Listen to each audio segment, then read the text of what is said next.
Hey everyone, in tutorial 1 we built a RAG system using an in-memory database. But for real-world production apps, you need something more robust. Today we're integrating Pinecone, a managed cloud vector database. We'll learn how to store our data permanently and, more importantly, how to use metadata filtering to make our AI even smarter and more targeted.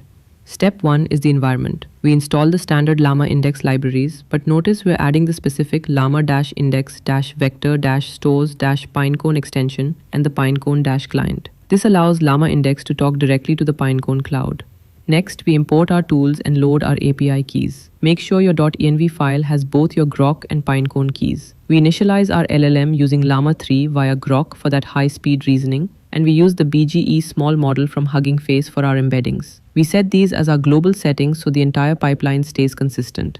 Now, let's connect to the cloud. We initialize the Pinecone client. I've named my index LlamaIndex-rag-tutorial. This code checks if the index already exists. If you're on a free tier, remember Pinecone limits you to 5 indexes. So if it doesn't exist, the script will show you your current usage. Once confirmed, we connect to the specific index. Here is a crucial step for production RAG, metadata. When creating our documents, we aren't just adding text. We're adding a category like AI or NLP and a year. This structured data allows us to filter our searches later, ensuring the LLM doesn't just look for similarity, but also for specific categories. Now we bridge LlamaIndex and Pinecone. We create a Pinecone vector store passing in our cloud index. We wrap that in a storage context and call vector store index. LlamaIndex will now embed those documents and upload them directly to the Pinecone cloud. Your data is now indexed and persisted.